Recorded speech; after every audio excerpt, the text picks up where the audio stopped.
All right, we are back. I have a really special guest with me this week. Her and I feel like have gone back at least 20 times trying to get this thing set up. A lot of sickness involved in the Midwest right now, which I was caught up in, but really excited to be talking with you. Becky, Malke joining me. How are you? Oh, pretty good.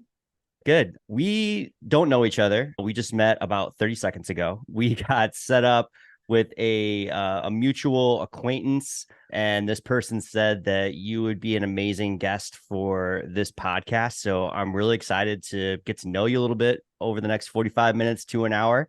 But what should we know about you before we start off? Like what do you do? Where do you live? All that good stuff.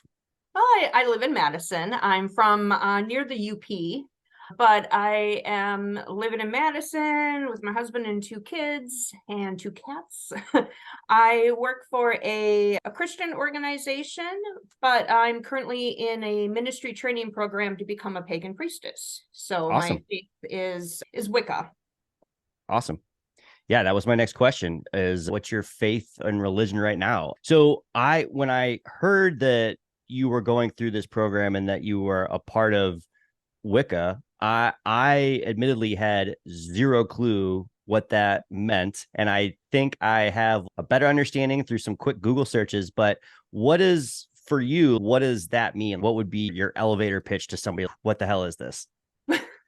So I will be speaking for myself. One thing to point out is when you think about Christianity, people will say, you don't think to go up to someone and just say, explain Christianity to me if you're a Christian, because you Right. know that they may be Lutheran or Methodist or Catholic. So in nature spirituality or the pagan faith traditions, there's, that's the umbrella term. And then majority of them are Wicca, practice Wicca or witchcraft, and then you have other heathens or druids, other nature's spiritual beliefs. So I fall under that nature spirituality umbrella, and Wicca is the one that I felt most aligned to. And for me, no, I do not believe in Satan.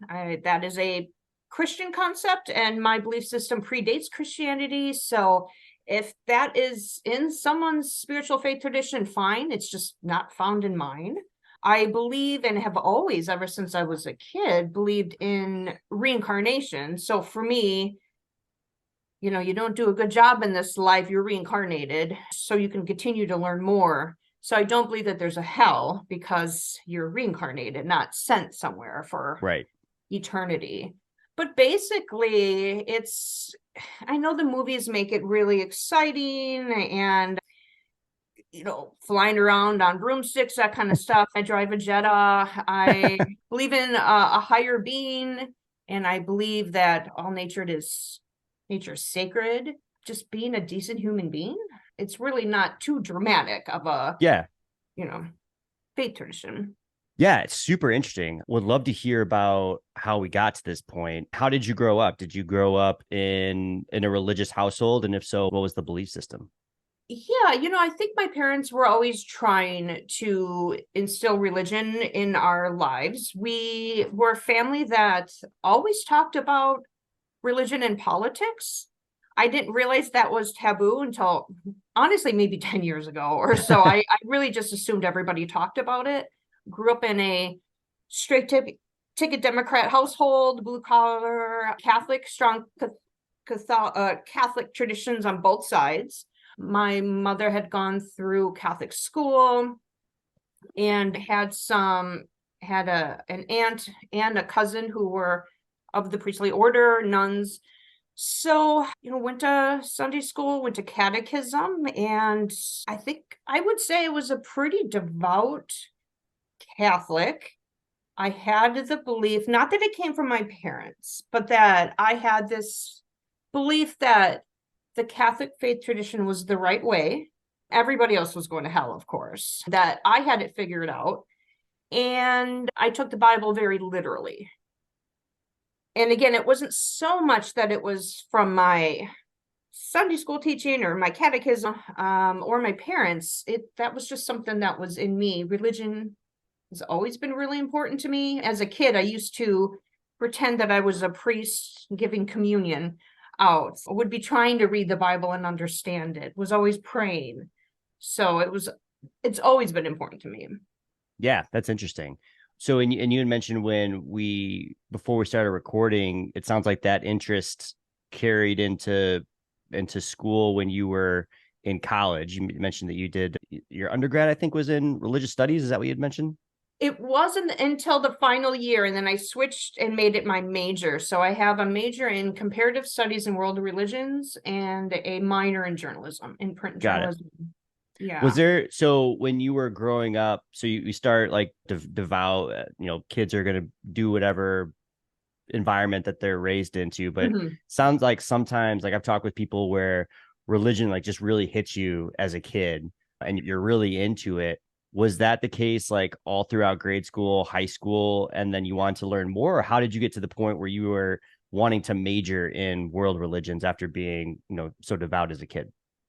Yeah, because it would be for someone who thought that all the other religions were evil. Right. It is interesting. Yeah, actually, it was completely by accident. Senior year in high school, teacher, I was taking a college prep English course, and we had to do a 15-page paper on any topic. And I had my topic planned. My father's side of the family were bootleggers. And I enjoyed hearing these stories about how great grandpa got chased by the feds and stuff like that. So I thought that I would study part of that and the prohibition of the 1920s. So that was my set topic. And then one night, my mom went to the video store, bought home a VHS tape of a new movie that had come out called The Craft. And I watched it, and there was just something about it that I found very fascinating. And I just suddenly decided, like, within a few days, that I was going to switch my topic and I was going to do it on witchcraft. Hmm. And I started trying to grab anything I could from my small town library, and this was 1996. So I don't even think no, we didn't even have a computer at home. So I was trying to find what I could. And what I read, I thought, oh, they believe in reincarnation. Now, my family just always accepted it as a fact, even though we were Catholic. Incarnation? Reincarnation, I Oh, know. interesting. I thought everybody believed in reincarnation. It wasn't until, gosh, maybe after high school that I was talking to someone and she said, you believe in reincarnation? And I was like, well, yeah, you don't. I thought everybody did. No, we just did. It was just, of course, there's Wow. psychics. Of course, you could do a tarot card reading. Of course, there's aliens and ghosts. It was all just. So here is a faith tradition that doesn't judge people for believing that, they accept it. The nature aspect, I was always very much into the environment and believing that the higher being, which I'll say sometimes God, goddess, or the one, that the goddess is in everything. So, we respect animals, respect nature, trees, plants. All of that was, when I was very little, was important to me. And so here again was a faith tradition that was like, hey, maybe there's fairies out there. Maybe there are gnomes. Who knows? And I'm not saying that there are or there isn't. It just here was a belief system that wasn't shutting it down. Mm. I was very much drawn to the idea that it was okay if I wasn't a pagan, that nobody was saying you have to be this or you're headed somewhere. No one was saying, oh, I don't know, you don't want to make the goddess mad. If you don't believe in her, you're going to be reincarnated. No one was saying that. So I was actually also at that time, as I'm studying this for my paper, I was going through confirmation too. So here I'm, really comparing and contrasting these two faith traditions. And I remember going on a confirmation retreat. And I was in Green Bay, and it was an overnight retreat. And we're sitting around, the lights were shut down, they were lowered, and candles were lit, and we were praying and chanting, and there was incense going. And I remember thinking, how is this any different than what I'm doing in my bedroom? And then I started reading more about the various gods and goddesses, and well, we call these people saints. Many of these are crossed over. And then started to study the Easter and Christmas and the solstice, and seeing that a lot of them matched and a lot of these things were the same, and that what a lot of people were doing during Halloween or Christmas time were pagan traditions. So eventually I started to make that crossover. It wasn't immediate, but it was maybe a year and a half of really studying when I was in college too, before I made that statement of I am pagan. Yeah, just I had a hard time with this idea of that I would have to give up Jesus. But I had a professor in college who was a Unitarian Universalist, and he said, we view Jesus as someone he's a human being. He's a human rights activist. He had a lot of great things to say, and he did a lot of great things. And so you don't have to give him up. And then I learned that there are what are called Christo-pagans. So there's Christians and pagans together that practice the faith traditions. So, on Easter, I celebrate not that Jesus is risen, but that his message is born again. Try to live by that belief of helping the poor. It crosses over to the pagan faith tradition. And also being raised Catholic, there's a lot of talk of the Virgin Mary. There's statues of her. And I was always praying to Mary anyway, because as a kid, I always thought, well, what does Jesus know? He's a guy. If I have girl problems, I'm praying to Mary. She knows what I'm going through, Yeah. Like, I didn't get asked on a date, like Mary's going to understand. And so that was my thinking. So that it wasn't hard, is what I'm trying to say, to go from being a Catholic to a Wiccan. It sounds, maybe your family was Catholic in name only, or maybe in like culturally Catholic somehow, where it's like they needed the community of it, but a lot of what maybe your family believed in was counterintuitive to what Catholics believe. For example, the reincarnation thing. Do you feel like that was the case, or do you feel like it was just like a blending of different, belief systems into one? Well, I think that's a really good point. I grew up with just my dad in particular. He used to say that he didn't understand why people had an issue with the LGBTQ plus community. Mm-hmm. And I remember there was a time, I don't know if this was in the mid 90s or so, it was about adoption. Oh, we can't adopt and my dad was like, what's the problem? He watched the news all the time. So we'd have these discussions. Yeah, a woman's right to choose. That's something that was like, of course they have a right to choose. So yeah, I would say a lot of that does go against I don't want to say it was a big middle finger to the Catholic Church, but it's different, yeah. Yeah, because my dad will say sometimes, I feel like hell is that's where we are now, that there's not an actual place. And I'm always like, that's not really Catholic, Dad. But it sounds like you grew up in a really awesome progressive household that was at least open to new ideas, whether or not they run counter to what you grew up being taught or not.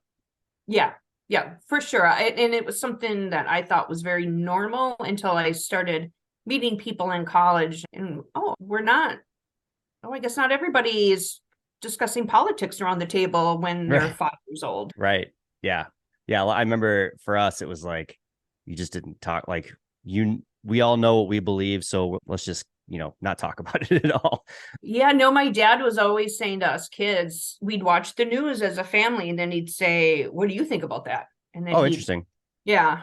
That's really cool. That kind of gives it, like, probably makes you feel like you're on a level playing field as a kid. Yeah, and I try to do that with my own boys too. Yeah, that's really awesome. I think that's important. So what did it look like going, like, officially, when you say, okay, I am no longer Catholic, I am pagan? What did that look like in practice? Was there like a church that you went to? Is there like a membership thing that you sign up for? Like, how does that work? I was in Eau Claire. I went to UW Eau Claire, and I went online, found some other women, and we had, I guess you could say, a little coven. And so we would do the holidays together. I had joined and became an active member of a Unitarian Universalist congregation because I felt like I was accepted there, because the UUs draw on various faith traditions. So they have their principles, and then they have these faiths that they draw inspiration from, and earth-centered religions is one of them. So I felt very welcome there, and there were other people who identified as pagan in the congregation.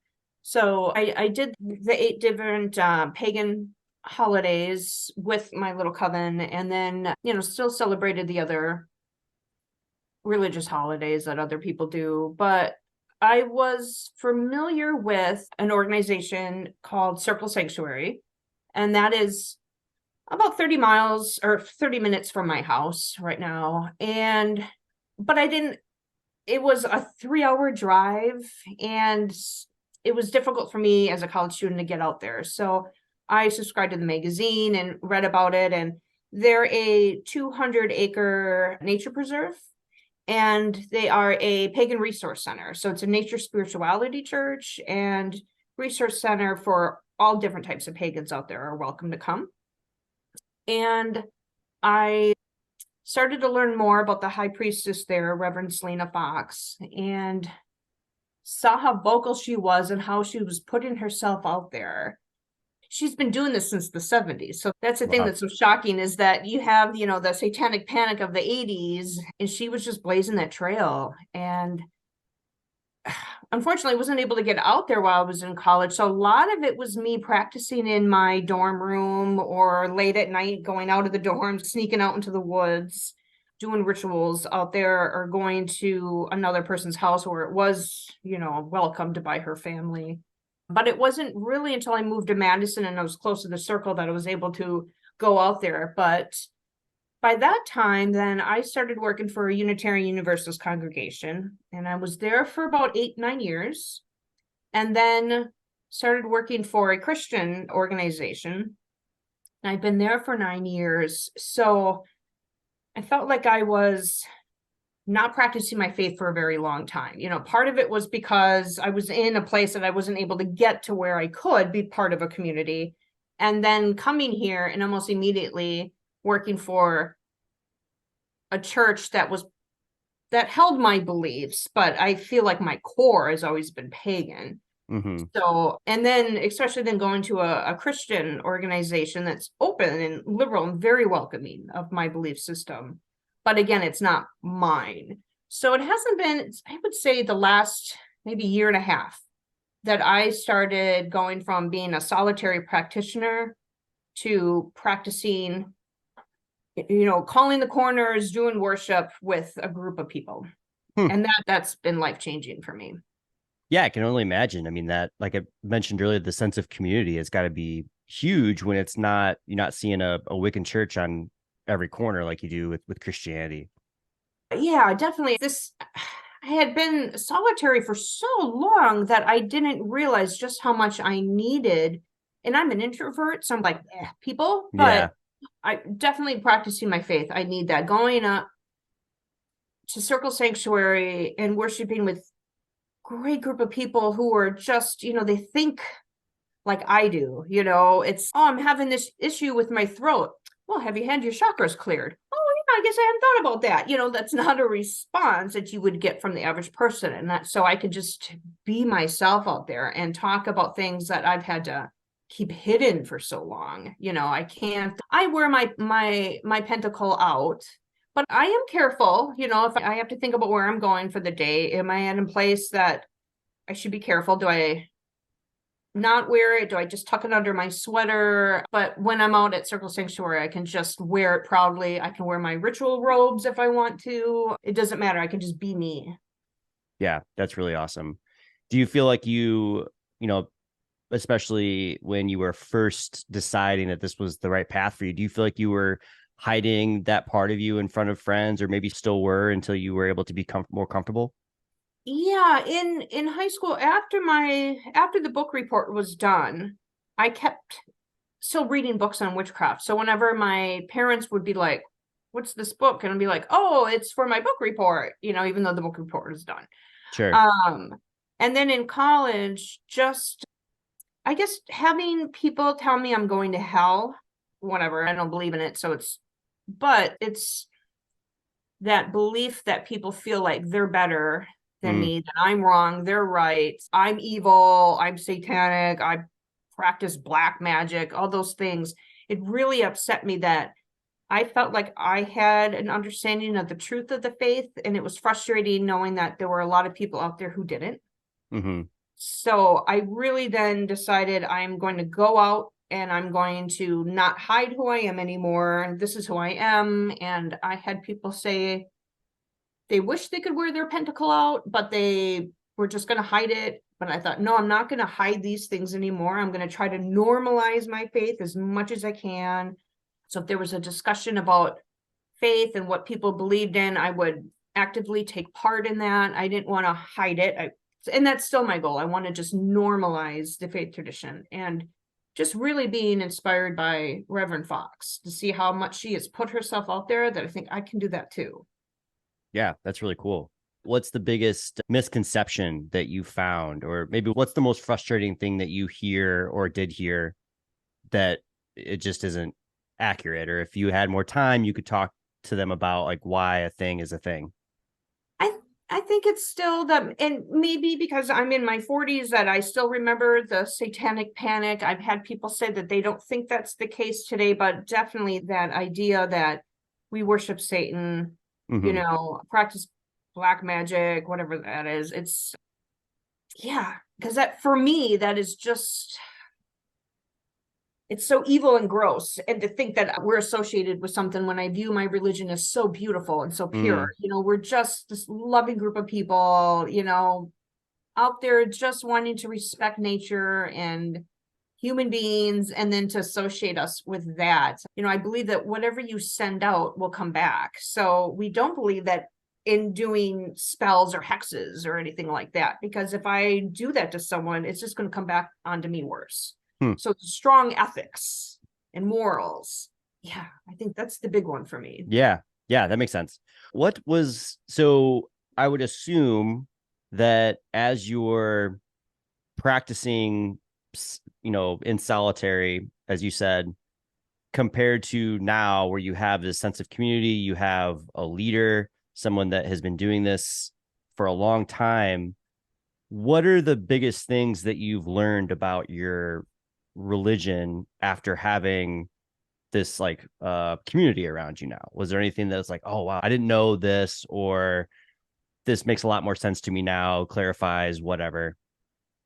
Yeah, I think the first time I was in a group ritual and the energy I felt, they were raising energy. And, I know that you can raise energy, and it's like I tell people, it's if you've ever been in a really good mood and you walk into a room and there's someone who's just being a jerk, and then all of a sudden you feel bad and you're like, ugh, that negative energy. So we all can put out different types. And we were in a big circle. Maybe there was like 20 of us, and we were calling the elements. And having done that, earth, air, fire, and water, having done that by myself, and then to be in a group where they're doing it, and then you could just feel it.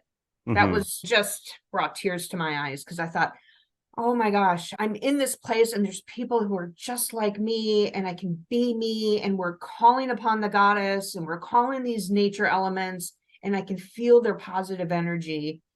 And that's when I realized that I needed people for religion. I can't do it alone anymore. There's Yeah. nothing wrong with people who are doing it alone, and some people have to do it alone. But for me, again, as an introvert, to realize that if I'm gonna call up energy, do ritual, really commune with the goddess, I need people to do that. Yeah. Yeah, I gotta imagine that's important. Like, even if you just compare it to any other religion, it doing Christianity or being Muslim by yourself, that would be hard because there's questions. Like religion, it just leads itself to having questions and wanting to be part of something bigger, even if it's just a community of other like-minded individuals. Yeah, definitely. And like you just said, having questions. I remember I took part in a ritual, and then I'm someone who just feels energy, and if it's a little too much, I twitch. And I just kept finding myself twitching. And I said, oh, I'm trying to block. It's too much energy that I'm sensing from people. And this woman who's a minister at Circle said, oh, and she told me a trick to get rid of that. She's, don't block it, accept it, but here's a way to disperse it. And that's made doing rituals easier for me now. And it was like, oh, wow, all of these things that I had been questioning or wondering about, I can just turn to someone next to me and ask them and get their thoughts and advice. And yeah, I've just been growing through that, learning from other people. Yeah, that's really cool.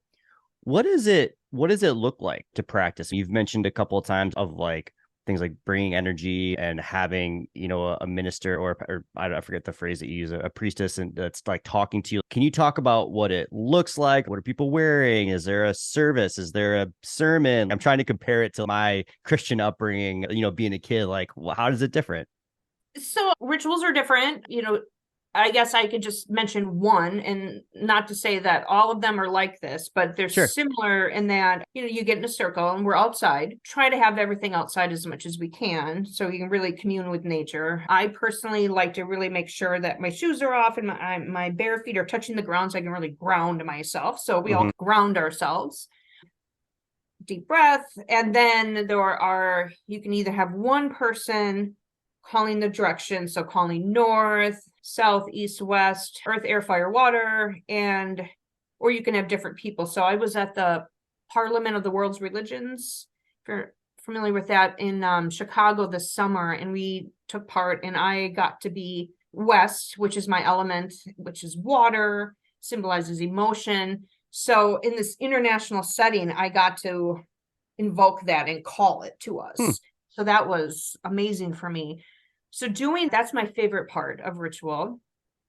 And then at that point, we might have some announcements that are going on for the day because it'll be a festival. It's, we're not, at least at Circle, we're not meeting every Sunday or anything like that. We're meeting during the 8 holidays. So this last one was Samhain, over the Halloween weekend, and that was a 3-day festival. The next one coming up will be Yule, and that'll be in December, and that's just a 1-day.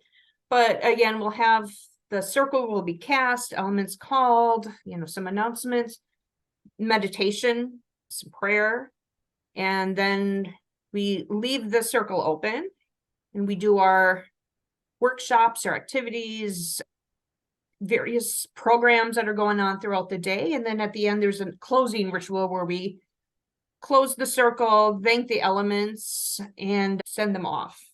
And then we go off. So it's like you said, a full day thing. You're not just like going for a couple hours and then, trying to get back to watch the Packer game or the Bears game or whatever.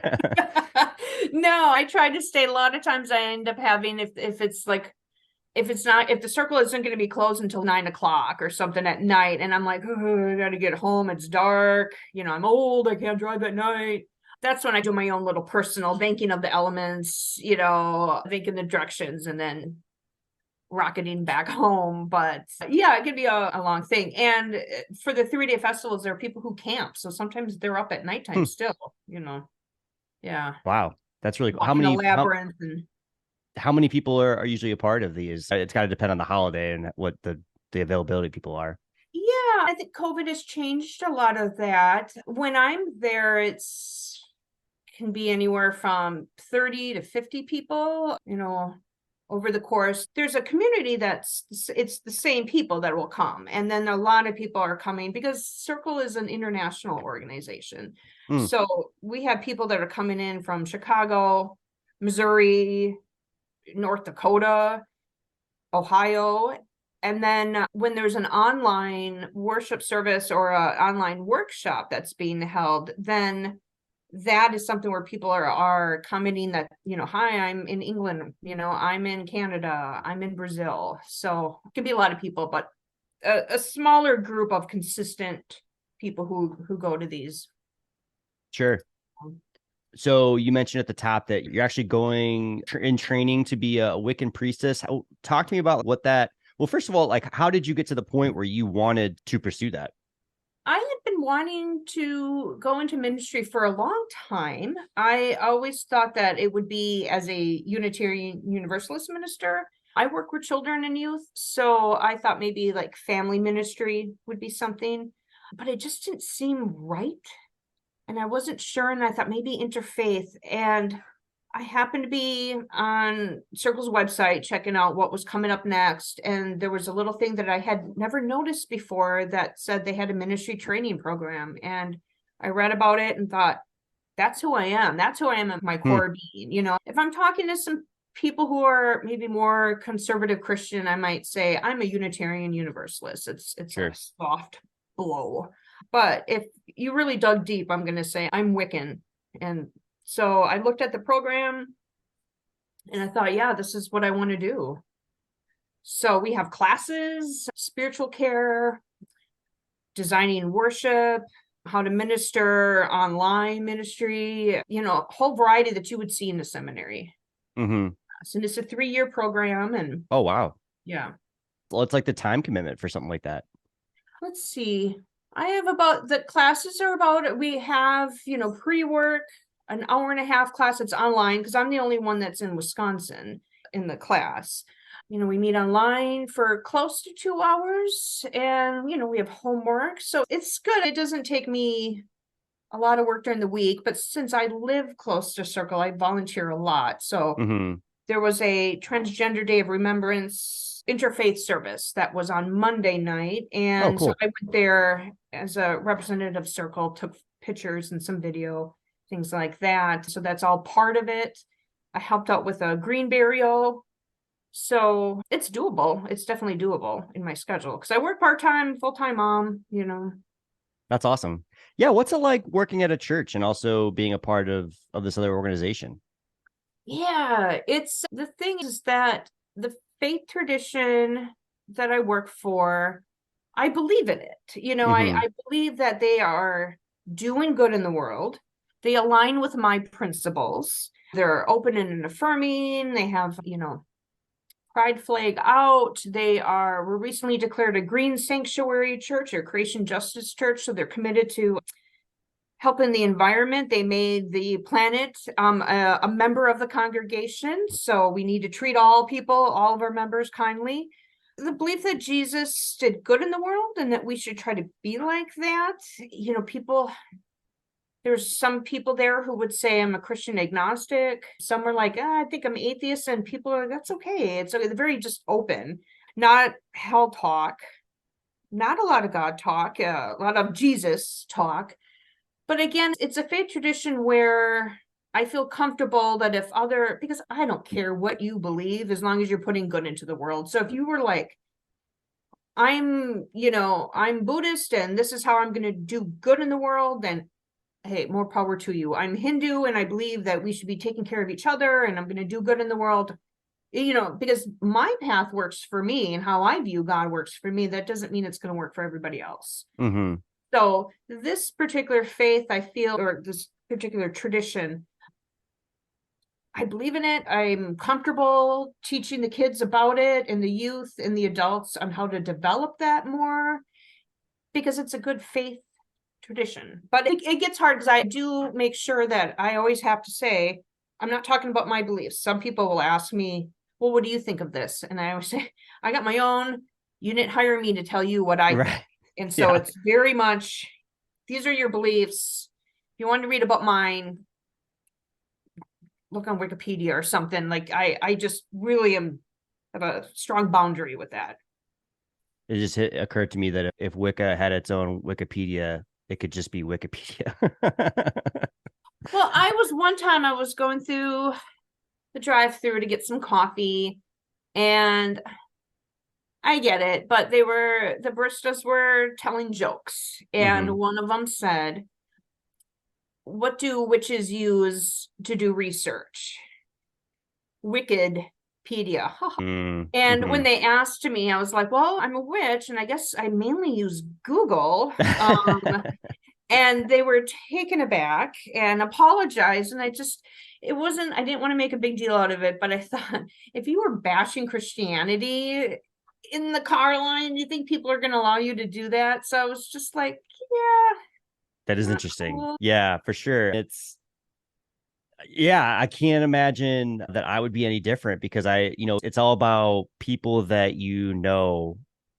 that's when you're the most affected by something, right? You like, so Yeah. I grew up in a really, you know, just the whitest town in America, it felt like at times. And so we didn't have like people of color that I grew up for the most part. Like there was, a few, but, I didn't realize people's struggles that weren't white until I was, an adult, and it's you are the environment that you were raised into, and it's just fascinating that the more I grow up, the more things you learn like this. Like it's just wild. Yeah. Yeah. And I'm married to an Indian immigrant who's Catholic and Hindu. We have two biracial children. One's an atheist, one's agnostic. I'm like, how did that happen? My husband and I are strong theists, so Right, how right. did we get two boys that are like, Yeah. But I learned so much from them all the time. Mm-hmm. Things that I just, I've known my husband for 20 years now, and all the time there's stuff that he'll say things and I'm thinking, oh gosh, I'm so dumb that I didn't realize that, or Right. Yeah. I didn't grow up that way. Yeah. The older I get, the more I just realize how dumb I am. And there's just too much information out there for me to try to digest. So you mentioned that your husband is Hindu and then Catholic. Yeah. So have you known him the entire time that you've been involved with Wicca? Or I guess what I'm getting to is like, what was that conversation like when he found out that you were either going through that transition or that you were, practicing? Yeah, we met in 2003. I was doing volunteer work Mm-hmm. for school for former child laborers. He was my translator. And as we got closer, I thought I just need to tell him, I'm not going to hide this from him. And, in India, they're a lot more open about religion and accepting. So he I've was heard just that from a kind of couple of like, people. Yeah. yeah. When I was at the Hindu temple, I went Hindu temple nearby, and they had just put up a church. And I said, what do you think about this church right next to, the temple? And the priest said, I don't care. I just don't like their hymns. And a friend of mine who I met at the school, she was a nun, and I said during a big festival, they're blaring Hindu mantras through the streets. And I said, sister, what do you think of this? And she's, don't mind Hinduism. I just don't like their hymns. And and there's just this sort of, you believe what you want to believe. Yeah. That's cool. So he was just like, huh. And I said, I don't believe in Satan or hell or anything. And he was just like, okay.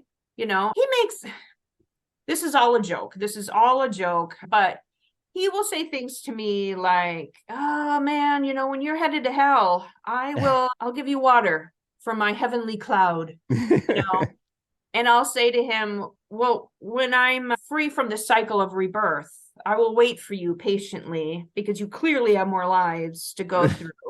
And once you have completed your life lessons, then I'll talk to you again. But yeah, he's always, when I go to work, I'll say, okay, I'm going to church. You going with me? No. Oh, okay, sinner. It's your soul, and so Right. we very open That's funny. joke. Yeah. Yeah. I like that. So you mentioned going through these life cycles. Is that what reincarnation? So in my, again, dumb brain, reincarnation, I know that like you can come back as something else, but so you're saying that there is a point where you learn enough in life where then you're done. And what does that look like? Well, so that's where I'm open to different types of views on this. My husband does believe in reincarnation, but that it could go from people to animals to people. Mm-hmm. I'm more people to people, maybe animals. I don't know. I'm not jiving with that. But Sure. I think there could be two things. One, that you could keep being reborn as much as you want, and then you can choose if you're going to come back or not. I'm more of this is Earth is school. And once you graduate from this life, you will go to the next grade. So I don't know what it's like to be a man in this life. I don't know what it's like to be a person of color. So maybe in my next life, I'll be a man of a different race, just to learn what that's. I'm just trying to think of I guess for me, it's when something bad happens to people, they often get angry with God. And I just never think to blame God. I feel like the life that I've chosen, this was pre-planned. I Hmm. have free will, but that there are things that are set for me and I have lessons to learn. Hopefully I learn the main theme that I have for myself in this life. Hopefully I learn that. So then when I die, I graduate onto another theme, another life that I'll need to learn from. And that eventually I've just completely graduated from school, from Earth, and I am reunited with God's energy. Hmm. God's always in me. God's always around me, but that I get absorbed into that light again when I'm done. But then I have friends who are psychics and communicate with those who have passed, who have said, I'm not coming back. I chose not to come back. I'm done with my life cycle. So I'm always like, oh, you get a choice. So I don't know. I haven't decided yet, but all I know is that when something bad happens, it's meant to happen. It's a growth situation. There's a lesson behind it, and that it's not, I'm not going to blame God or get angry with God for that. Sure. That makes sense. So you mentioned that you believe in free will, but then things are pre-planned. How do those things, exist with one another? Do you watch Doctor Who? No, I don't actually. I actually have a Doctor Who and theology group that I started where we watch episodes of Doctor Who, and then I also have one of the Golden Girls too. I love the Golden Girls. Big Golden Girls fan. Yes, if you go to First Unitarian Society in Madison, we do it the third Tuesday of the month. We watch an episode and have a discussion. Amazing. It's a lot of fun. And last night we had cheesecake. Oh wait, that's the way to do it. Yeah. Someone was like, "Can I bring cheesecake?" I'm like, it makes sense. Yeah. So with Doctor Who, though, he's this time lord. He can travel through time and space, and there are situations that he can go to, and if it doesn't work out, he can go back into time to fix them. And then there's somewhere something terrible will happen, and one of his companions will say, can't you just go back into time? And he'll say certain things are fixed. Certain things have to happen in order for, things to move forward. So I think that there are things in life that we can change our paths, or say I'm supposed to in my life go off and be a teacher, and I'm on that path, and then suddenly something happens and I decide that I'm going to take a corporate job instead. Well, that's fine, but probably in my next life I'll have to do that path again. Got it. So I have that free will, and hopefully I'm in the path that I need to be on. So life is just one big choose your own adventure book where some stuff is written, but then you get to choose what the next jumping point would be. Yeah, I like that. Those books were amazing. I loved them. Oh, yeah. Except I would always cheat, and I'd be like, all right, go to page 27. You like you're like, nope, don't like that one. Don't like that one. Go back. Yeah, I'm someone who reads the last page of a book before I start. Yeah. Sometimes you just got to know what's going to happen. Yeah. I'm trying to think. There was a question I was just going to ask you. Lost my train of thought. Shoot. Well, I guess I do have another question I can go to. So in a lot of religions, there is a believe or something else is going to happen. And it's not always like as dramatic as Christianity says, if you don't believe, you're going to hell. Like in Judaism, if you don't believe, then you don't believe. There's no hell, but like there's something better that you could get to. Is there anything like that in your religion where it's if you don't believe, then this thing could happen to you? Or if you believe, you are elevated to a higher level of enlightenment or whatever it is? What's like is there a stick or carrot that is happening?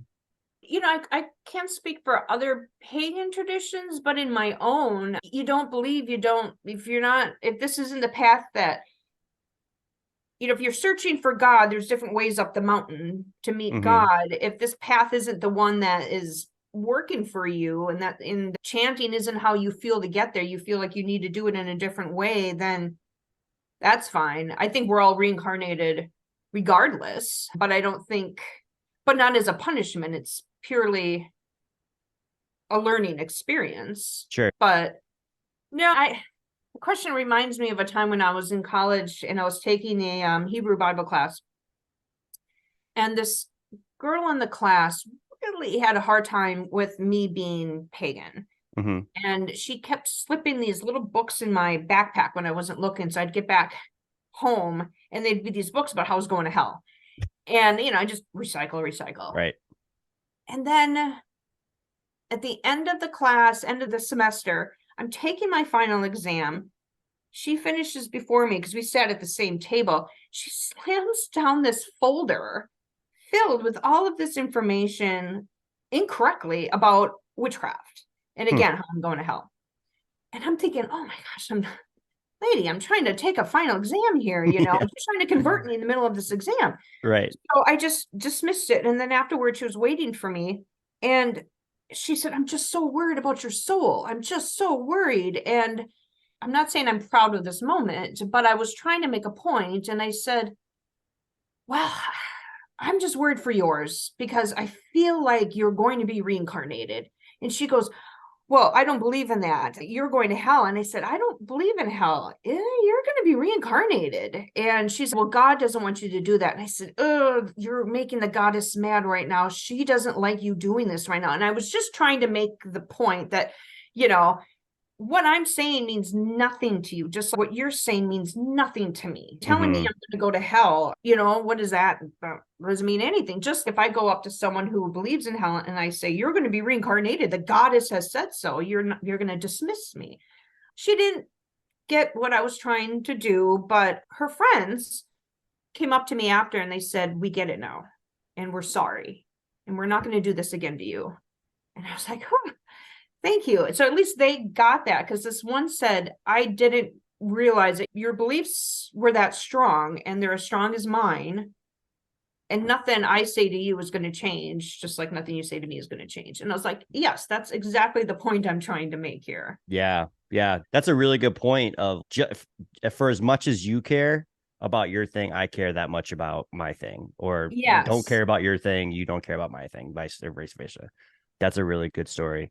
I think the last question I have for you is, well, so usually my wife says, what didn't I ask that you wanted to share or that we didn't talk about? So I want to ask you that. And also, what would you leave somebody, like if you were able to have, a couple minutes with somebody and tell them about Wicca, what were the things that you would want them to take away? So the two questions there. Oh gosh, again, probably all that you've heard of the faith, throw it out the window.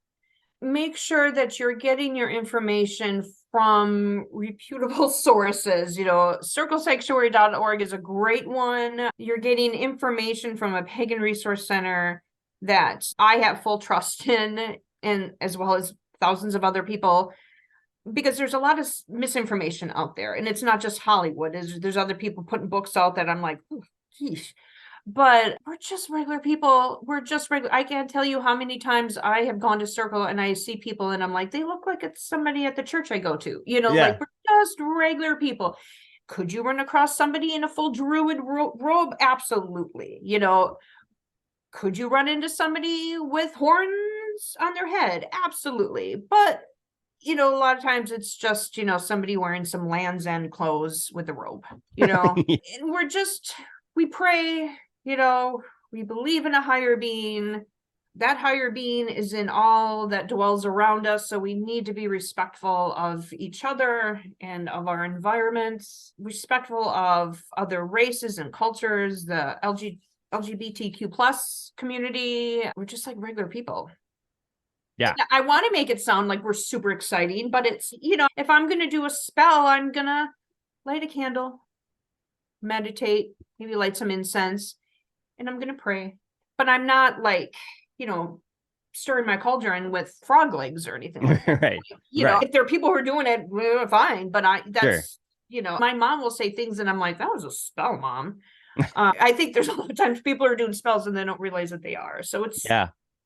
you know, That's so interesting. It's just so fascinating to learn about something that, like, I just don't, I have zero connection or like just no frame of reference to know about this stuff. So I appreciate you sharing it because I think it is important, just like that story you talked about with the people that were in your class about just learning what else is going on. You don't have to buy into it or go home and renounce what you're currently believing, but I just think it's really cool. And I appreciate you being so open. Oh, well, I appreciate it so much just to give me a voice to do this and that you have interest in it, that you weren't bored. So I No, not bored appreciate at it. all. Yeah, I so appreciate absolutely. it. And just Absolutely. honestly being so respectful and listening to me, because so many times there are people who they say to me, great people, and they're open-minded, and then I start talking, okay, you want to hear what I believe, and then you just see this kind of Mm. zone out, or they're just like, oh, or an eye roll. And I appreciate that you didn't do that. You were very respectful. No, yep, you're very welcome. I come from a background where my dad was a pastor, and I've grown out of just religion in general. And so it all just sounds fantastical to me. There's nothing like, if you were to describe Catholicism to me, having never heard about it before, it would sound ridiculous, So believe what you want to believe. And that's what I've come to realize as an adult, is it doesn't matter. Like, it's, as long as what you've described is way better than a lot of what you hear about other religions in terms of just the acceptance part. So I think it was awesome. Oh, well, thank you. You bet. Well, cool. Becky, thank you so much again for the time. I know this is a time investment, so I appreciate it, and wish you all the best, and hopefully we'll see you around Madison. Yes, thank you so much.